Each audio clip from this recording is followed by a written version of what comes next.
Hello and welcome back to Across the Table. Today's guest needs no introduction, but he's got to get one anyway. Joining me today, the Chief Minister, the Honourable Mr. Fabian Picardo KC. Chief Minister, thank you first of all. I know you're extremely busy, so thank you for coming on to my podcast. As a tradition on my podcast, I always start with a short overview of the guest's career and their achievements, which I'm going to run through now. So, Chief Minister, you studied at Oriel College, Oxford, graduating with a degree in jurisprudence in 1993. More important, I was in school at Bayside Comprehensive, Yeah. St. Mary's Middle School, and St. Bernard's Infant School. Yeah. You finished your studies at Gray's Inn and was called to the bar at Middle Temple in London and to the Supreme Court of Gibraltar. You joined Hassan's law firm in 1994, becoming a partner in 2000, and was appointed Queen's Counsel in 2014, now King's Counsel, as it's known. You entered politics in the mid-90s, first with the Liberal Party, then joining the GSLP in 2003. In 2011, you became party leader and went on to lead the GSLP Liberal Alliance to electoral victory. You have guided Gibraltar through defining chapters of our modern history: Brexit, COVID-19 pandemic, and the ongoing EU treaty negotiations, while maintaining a visible and approachable presence in the community. Having said all that, if you compare yourself as a Chief Minister today to the Chief Minister you were in your first term, what's the most significant change you would notice? Goodness, more white hair, although it's barely there, but it's there. And that white hair represents a different approach, I suppose, like in life. You take the knocks that you learn from, and that comes both in terms of the political, the professional, the personal, and that shapes you. And 14 years now, almost to the week since we won, has given me a lot of that molding, which I didn't have then. Let me give you another physical example, which might seem a little narcissistic, but actually it's not. I've lost a lot of weight in that period. I understood that I had to be leaner, sharper, more disciplined. I understood that the gathering storm required the best of me, mens sana, incorpore sana, all of that. I required all of that. So that's a physical way of perhaps reflecting what was happening in my mind as well. I had to sharpen everything and prepare in a more efficient and disciplined way. I would compare it to the time I spent at university. When I started, everything was easy. There were initial examinations at the end of the second term to see whether they'd in fact made a mistake in taking people in, and I passed those exams. That was a tense period. We might call that perhaps the crisis with the artificial reef that came. And then came the marathon. And as you get towards the end of the marathon of your degree, in particular in mine, which is examined only at the end, I realized that the fun had to stop. The drinking had to stop. There was no time for chit-chat. There was almost no time for friends. There was only time to hit the books and do in 4 months what I should have spent 3 years doing. And so I think that happens also in the context of government, that you start to deliver the things that you wanted to deliver when you were elected, in particular the easy things. Then you start to meet the challenges. Then you want to deliver more ambitious things. You want to go further. You want to grow what you are doing for the nation. So not just deliver the initial round of housing, you want to deliver more housing, you want to deliver all of this. And of course, what you might call the environmental factors start to build. And the key factor there is 2016, Brexit, first the withdrawal stage, bang in the middle of that, COVID, and then the negotiation, which you say is ongoing. It is literally ongoing, and if you forgive me, I've just got to quickly check. Oh, no worries. We have the Attorney General actually in the room reporting back literally as we speak. and asking a question of the Deputy Chief Minister, who is literally answering live. So I've just got to keep an eye on that. But that required that I buck up my ideas, that I kick the physical bad habits and the mental bad habits, and that I concentrate on what was in front of me. You may have seen a rougher, tougher approach, especially in the final term. In my early years, I always tried to make it look easy. In my final period in government, I have no choice but to show people the level of sophistication that we are dealing with, so that they understand why sometimes things have to be done in a particular way. We cannot at this stage allow the emptiest, loudest vessel. We cannot allow the tail to wag the dog. We cannot allow the lowest common denominator to determine policy. We're dealing with the most sophisticated politics of Europe, with all the geopolitics that's in play between the United States and Europe, with the United Kingdom in the middle, how that plays out in the relationship between the United Kingdom and the European Union in Brussels, and Gibraltar is there. This is difficult stuff. This is not dealing with the after effects of 2011, the politics of the GSD and the GSLP. This is not even dealing with a little local difficulty like the McGrail inquiry. This is the pinnacle of international politics, and Gibraltar is sitting there at the table representing itself with the United Kingdom as a partner. If that doesn't change you, if that doesn't make you buck up your ideas and give the best of yourself, nothing will. So I suppose that's the biggest difference between Fabian Picardo then and Fabian Picardo now. I'm left with having to be no nonsense, no bullshit, straight to what needs to be done every day. You've answered actually the follow-up questions I had, because I was going to ask you. Well, thank you very much, and good morning. Thank you for coming. Yeah, I'll leave you there. Let me quickly. Yeah, no worries at all. Okay. That's what the follow-up question was going to be. Can you think of a specific moment early in your career where you realized that being the chief minister requires a different version of your everyday self? But really, what you've spoke about now? No, but I can answer in a slightly different way. That I can answer in a slightly different way, and I think that I'd been in politics for long enough. I had wanted to be chief minister for so long. I mean, I used to lie on Catalan Bay, age 16 years old, and imagine myself in this office, sitting just here. You know, I'm a bit of an anorak, a nerd in that sense, and I knew that Fabian Picardo, the lawyer, leading towards this. Fabian Picardo, the politician in Parliament, leading towards this. Fabian Picardo, the leader of the opposition, was a different Fabian Picardo to the Fabian Picardo that would become chief minister.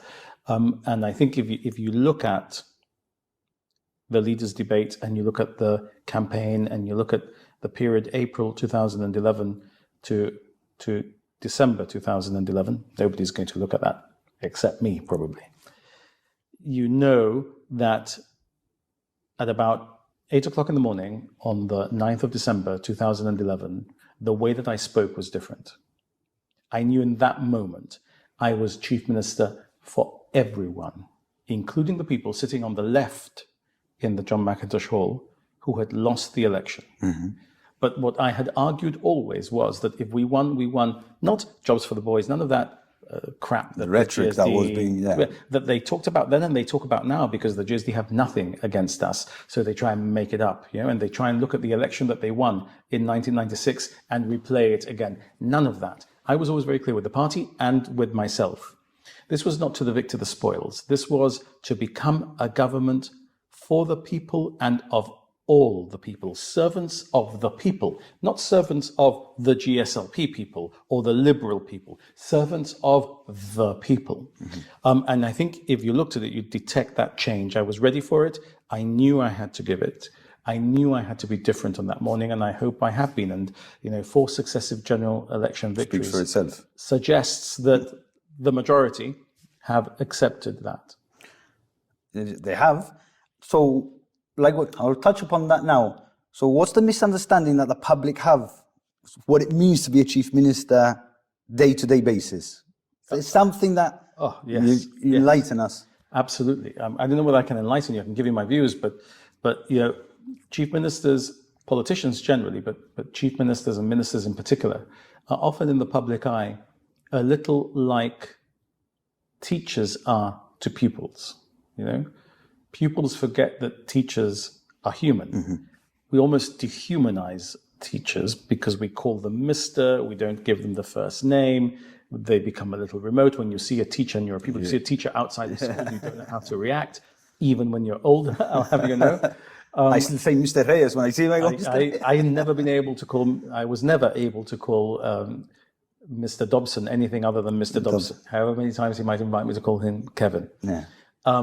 But it's a little like that, and we objectify people, and people believe that ministers, in particular the chief minister, are able to resolve any problem and disregard any rule which has prevented the problem from being resolved, and make policy on an ad hoc basis designed for them, pluck a 3-bedroom in the South District out of the air for them or for their child, pluck a job in the civil service at a particular grade out of the air and hand it over during the course of a clinic when they come to see you. That does not exist. And I think one of the problems that we have in politics, not just in Gibraltar, but around the world, and one of the things that is allowing the rise of the hard right and indeed the hard left in some instances, we saw it in Spain with Podemos, in Chile at the moment, the last two in the presidential runoff are an extreme right-winger and a communist. People going to the extremes. Why? Because people believe that the chief minister, that politicians will resolve their problem. So you stand up in front of a whole community and you say, I'm going to do all of these things. So I'm going to produce housing. I'm going to produce this economy that's going to deliver jobs, that's going to do this, that's going to increase the GDP. People hear, he's going to give me a house. I've got a problem with housing. He's going to give me a house. If I vote for him, my housing problem is going to be fixed. My son's employment problem is going to be fixed. He's told me he's going to give me a house. He's told me he's going to get my son a job. Vote the 10. Friday morning. Where's my house? Okay, it's too soon. I've got to give him a bit of time. A year after that Friday morning, he hasn't given me the house yet. What's going on? He said he was going to give me the house. He said he was going to give my son the job. In fact, politicians are involved in fixing the structure of society, not in fixing 38,000 individual problems. Fixing the structure of society should fix the vast majority of the 38,000 problems, but not each one of them. And so people start to think he didn't do what he promised to do for me. But actually, the Chief Minister of Gibraltar hasn't got a bag of magic dust that he can throw to resolve. And so the biggest difference, to answer your question, between what a chief minister is and what a chief minister is in people's minds is the chief minister is a politician trying to fix the architecture and infrastructure of society, whilst people think he's a magician that can fix their problem now. You might be able to fix the shutters if they're broken, and it's disgraceful that they haven't been fixed yet and all the rest of it, but you can't make someone's life automatically better overnight simply because you have a magician's bag of tricks. So that was, so I think that's what the public really gets to see about your role is, and what you would wish they would understand better. So what part of the job takes up more time than people realize? But answer when you've... This one. Yeah. This is, sorry. No, Karen. This is absolutely constant. If it's important, Karen, don't worry. It's very important. Yeah. Sorry. No worries. What the most time-consuming element? That people don't realize. Yeah, it's today. It's electronic communications. Yeah. So I remember from the deputy did reflect on that when the deputy minister went. It's remarkable. I mean, I remember when I used to be a lawyer, I used to be told the story that Sir Joshua was very much against the arrival of the fax machine at the then Hassan and Partners, because he used to say, "Why would we want a fax machine? The letter will arrive immediately that it's sent. They'll expect that we should reply a day or two later." In the old days, the letters would come by sea or by airmail. They would arrive 4 or 5 days later in Gibraltar after they'd been written, maybe even longer. You'd have time to read it, to consider it. You would send a timely reply, might be something that arrived at the person who originally wrote to you 14 to 21 days after they wrote to you. Yeah. After the fax machine, that became a few hours or a couple of days. Then email arrived, and that became something that you were expected to reply to during the course of a day. Yeah. Now instant messaging has arrived. I remember when IM was a thing, instant messaging. We couldn't imagine how instant messaging would become on the arrival of WhatsApp and all of these other mechanisms for communication, which make our lives also so much easier in many respects. But if you have a personal responsibility, people are expecting decisions from you in real time, and you're expected to get them right. And as you've seen in the McGrail inquiry now, people will expect to go back and to look at those instant communications and analyze them. So somebody might take 15 minutes to question you on an emoji that you sent within a few seconds of receiving a communication. That, first of all, makes life almost impossible to justify. Especially if you're multi-chatting as well. Exactly. Your head's... But you have to understand what this does. When I start my day between 6 and 7 a.m., the first thing I do is look at my instant communications and my emails. I have no papers to look at anymore. People used to see this table full of papers when Peter was here. It's not that I'm doing less work. It's that all of those stacks of paper are in here now. The first thing I do is I look at instant communications and I look at my emails.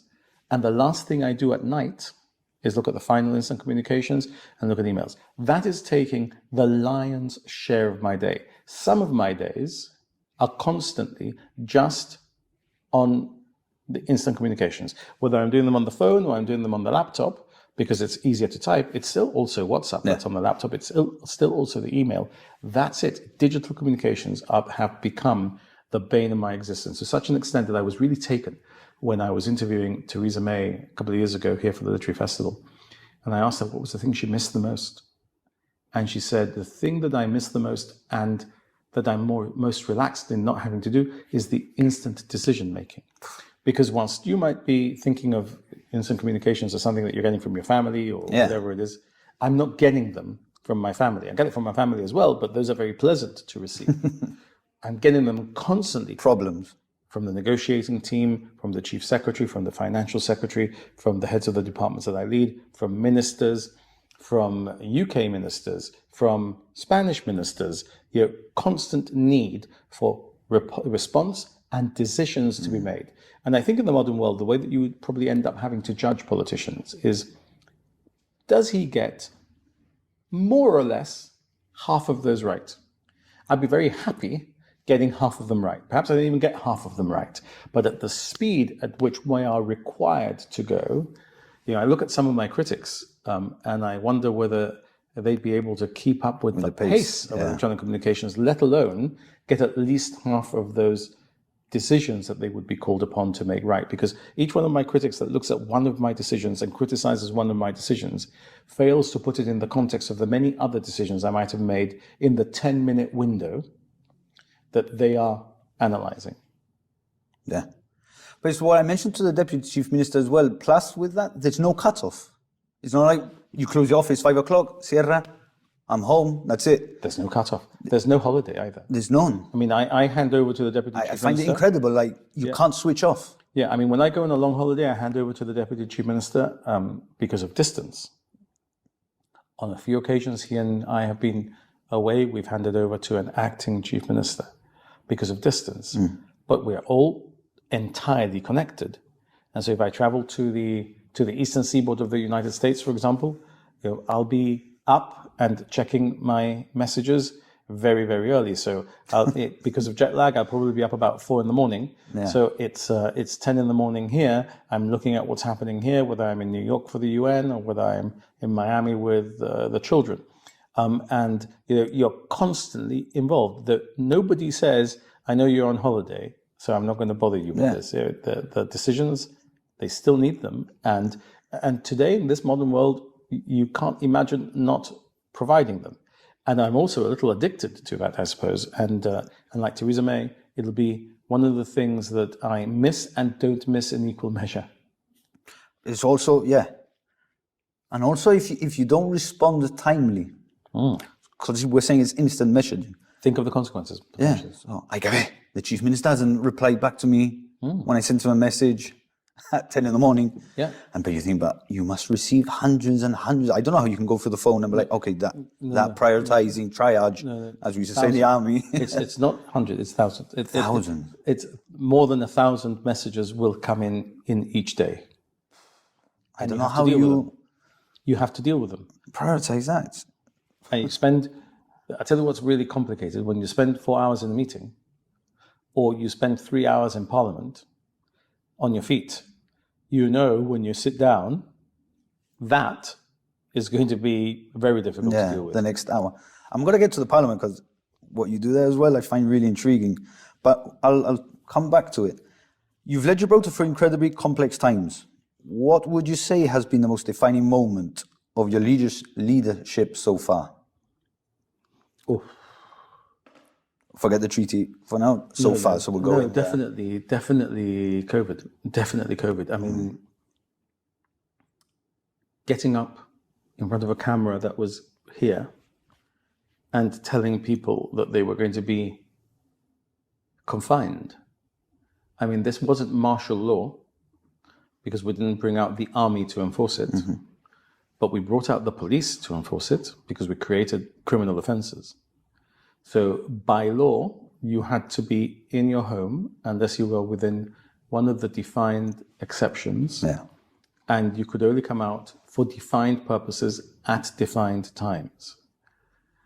It was really something I never expected I would do. I mean, you were just setting out that I came from the Liberal Party into the Socialist Party. These are not the parties that you usually associate with curfews, curtailment of liberties, etc. So it was very difficult, and we did it because we had to, and we were very successful.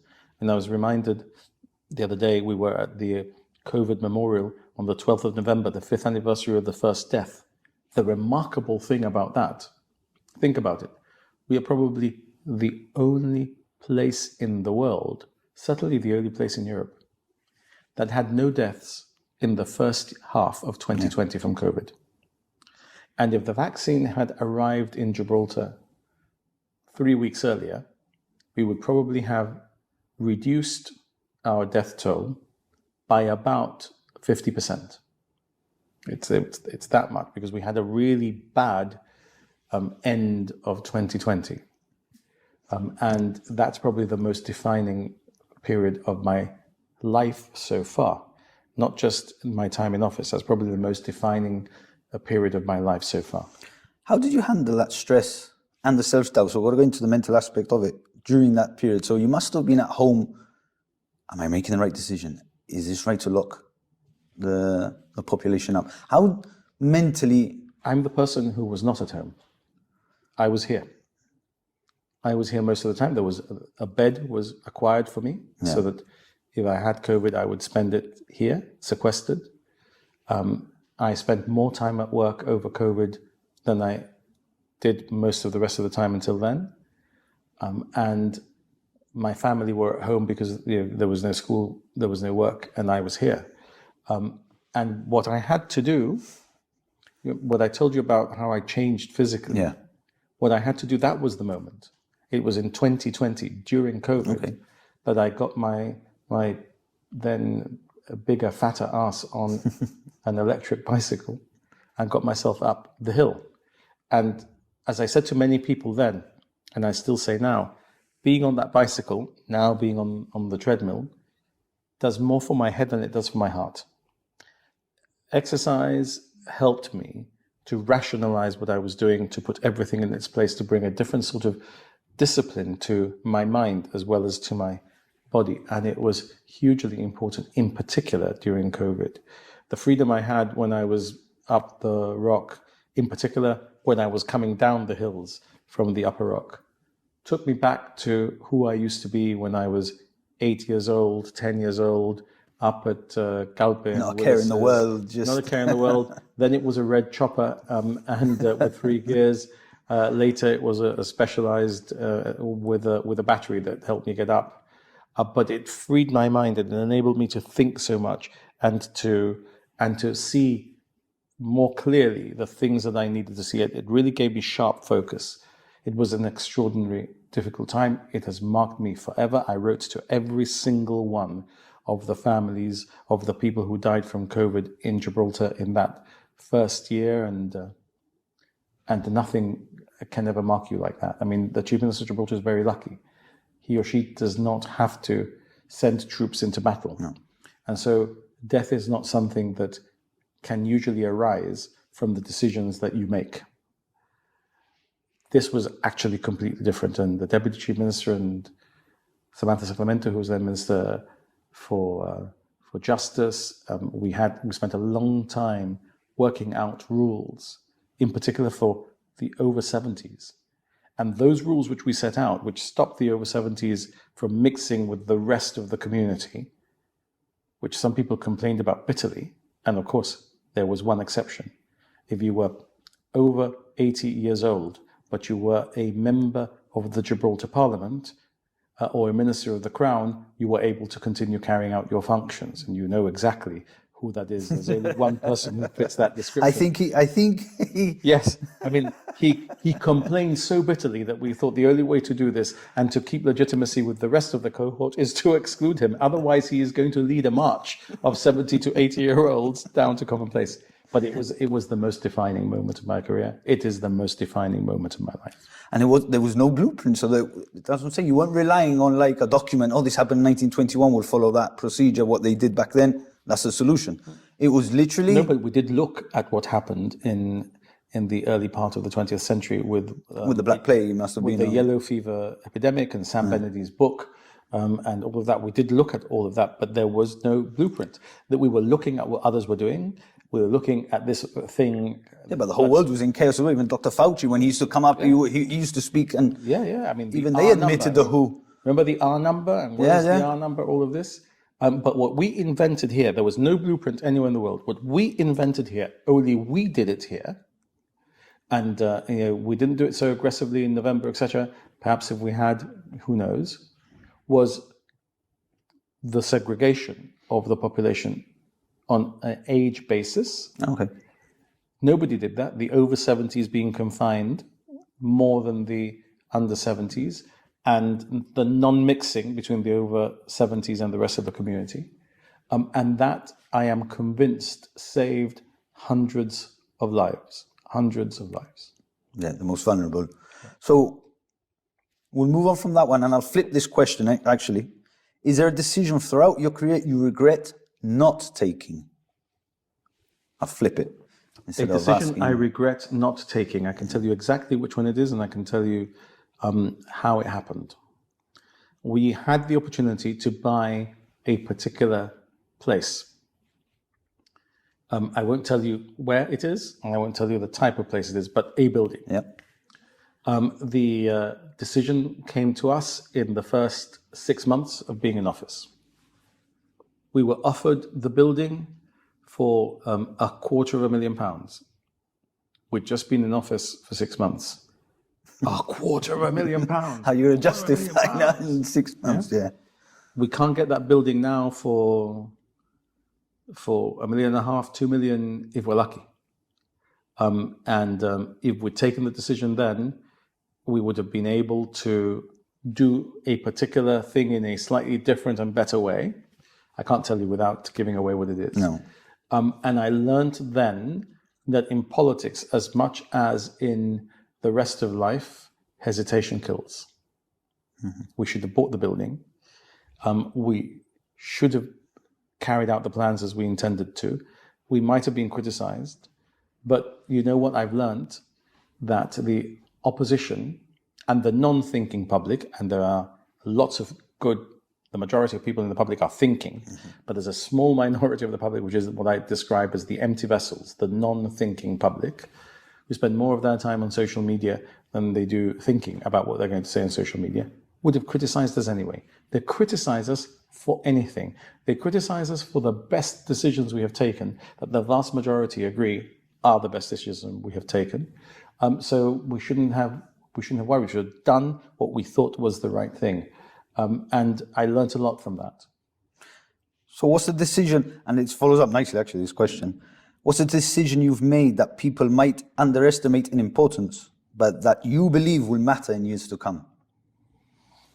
Well, So like we're saying with the population and all that, so we'll see what comes to your mind in that one. I know what that decision is, but I'm afraid at the moment it would not make sense to disclose it. Okay. Because if I do, the value of it might be lost. Diminish, okay. But there are decisions that you make. There is money that you spend that you have to spend to achieve things that we might call elliptical. And now when you're a lawyer and you're questioning someone, you go elliptical when the case is about, I don't know, the price of coal. Yeah? And you have the key witness for the other side on the stand, and you start to talk to him about the price of Kellogg's cornflakes. Yeah? The weave, no? As Donald Trump, President of the United States, they do the you weave. go elliptical, yeah? And the guy's like, why the hell is he talking to me about the price of cornflakes?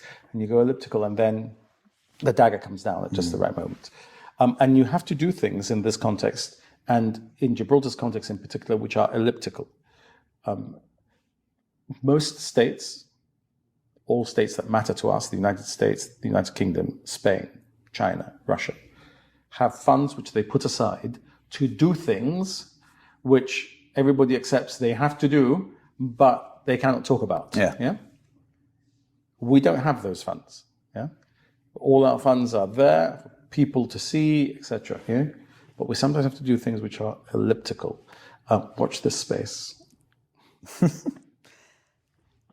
Speaking about your decision making, how you've changed, this is more of a podcast on reflecting on where you've been. Parenthood, how did that influence you as a person? We all know I'm a father as well, so you know how that influenced, but as a chief minister, because I think a lot of the public forget sometimes, like you said, we hold them up in high esteem, that you're a human being, you're a parent, and being a parent does change you, and the decisions you do make will affect your children as well. It's not... Wow. I still remember the day my son was born. Yeah. My first son. I remember the day each of them were born, of course. Oliver and Valentina as much as Sebastian, but I still remember the effect of meeting him, yeah, and what it did to me. You might recall that even before he was born, I had said that by the time my son was at Bayside School, I would no longer be chief minister. Little did I know that in the run of play, I would bring co-education to Gibraltar, and Sebastian would never go to Bayside; he'd go to Westside instead. And that because of circumstances, I was not able to leave before he started comprehensive education. But it is the most thorough change in you as a person. And I think it's natural as well, because we are animals, we are designed to seek a mate, we are designed to show a plumage to attract a mate. You do that in the modern world in a particular way. You find the mate, you have the young, and then as animals, a different instinct kicks in. You're no longer about the plumage, you're now about the care. Yeah. And I think that became very obvious to me in many ways. And I would define that in two key periods. For me, there is parenthood in family, and then there is a period of single parenthood with what I understand today is called blended family, when two single parents come together and create a new family. And those are two very different periods that bring out different parts of you. In one, you're the modern version of the hunter-gatherer. Yeah. Although in a modern world, there are two hunter-gatherers sometimes in this context, as there were in my family. And in the second, you are the parent alone.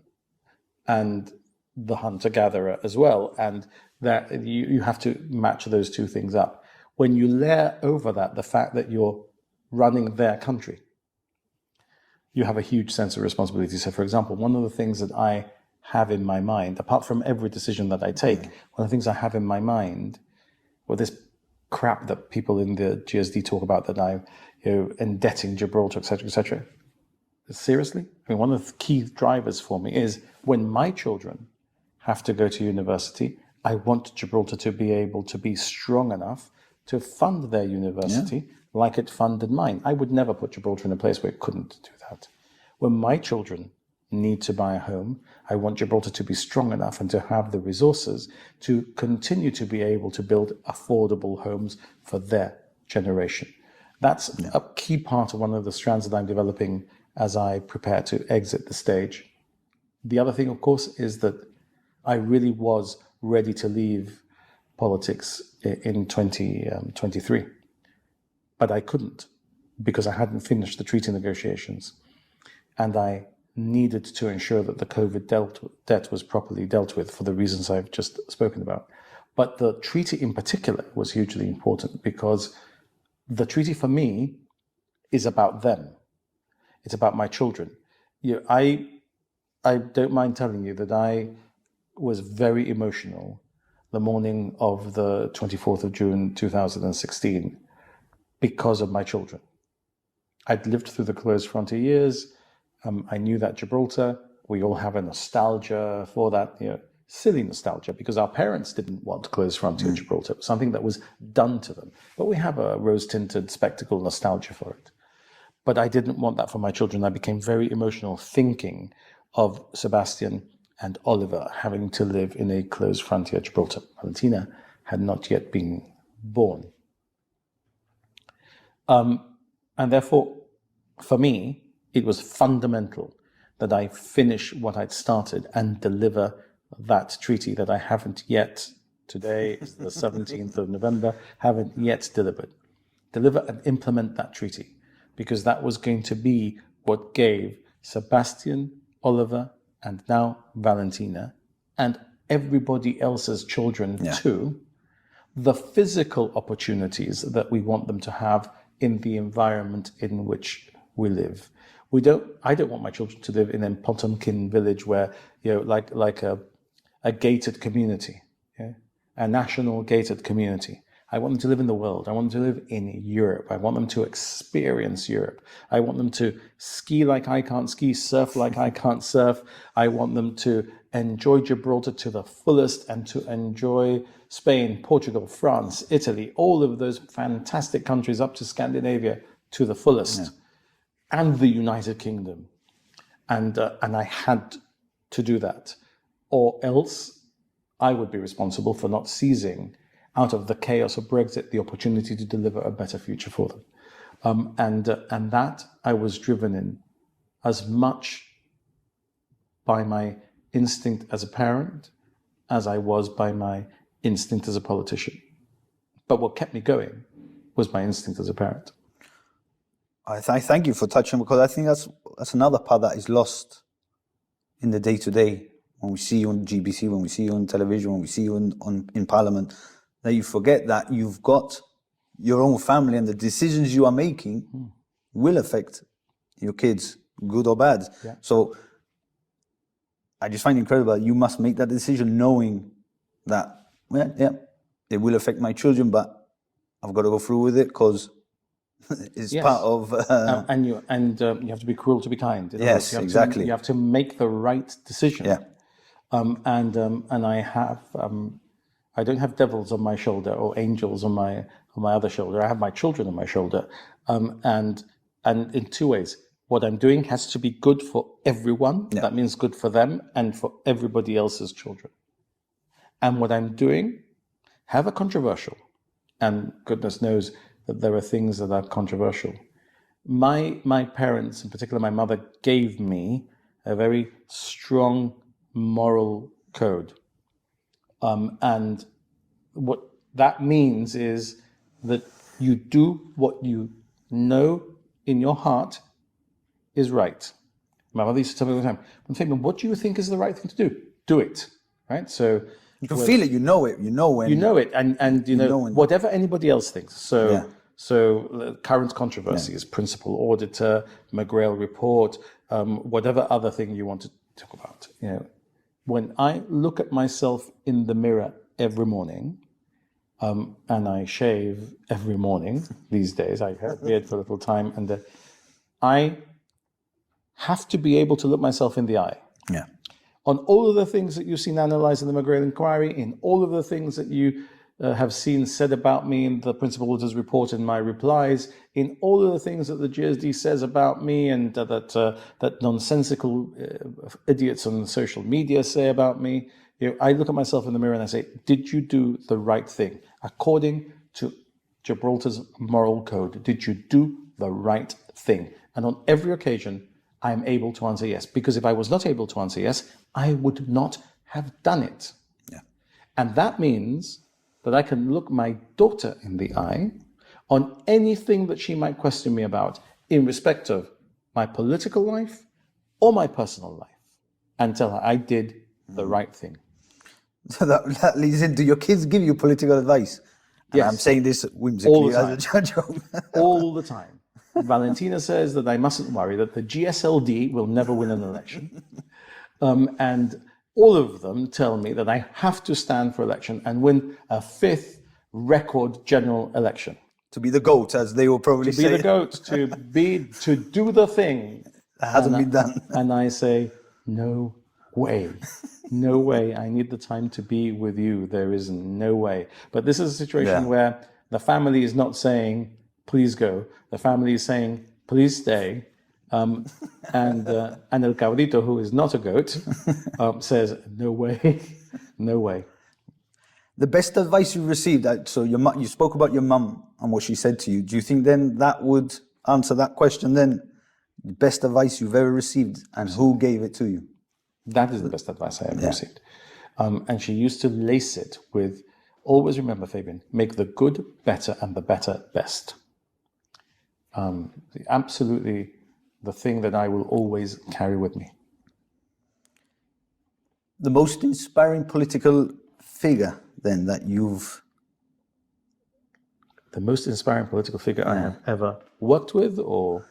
We'll do two then. We'll do worked with, had a conversation with, met, and then someone that you've never met politically and most inspiring. We'll do all three then. So, look, I have absolutely no I'm going to put you on the spot. The most inspiring political figure I have met, the most inspiring political figure I have followed, the most inspiring political figure I have worked with is Sir Joe Bussano. I mean, the man is 86 years old. Yeah. Come rain or shine, he is here.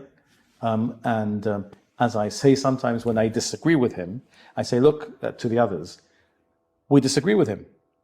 He's 86 years old. He doesn't have to be here. Yeah. If he's saying it, it's for a reason. Yeah.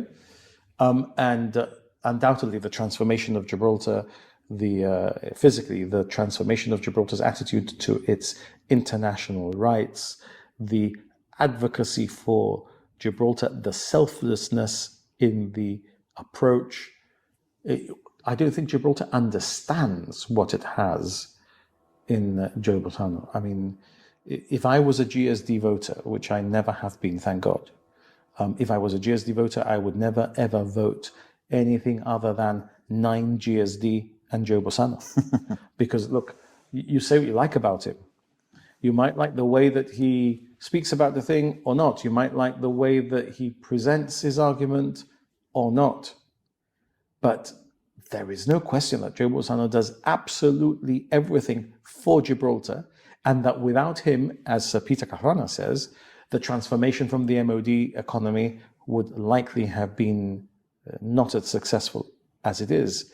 The investment in education, the investment in telephony, which leads to Gibraltar being able to do what it does in the international field today, in gaming and in insurance and all the rest of it, the investment in a new type of housing which enabled people to afford their homes and killed the housing crisis that we had back in the 1980s.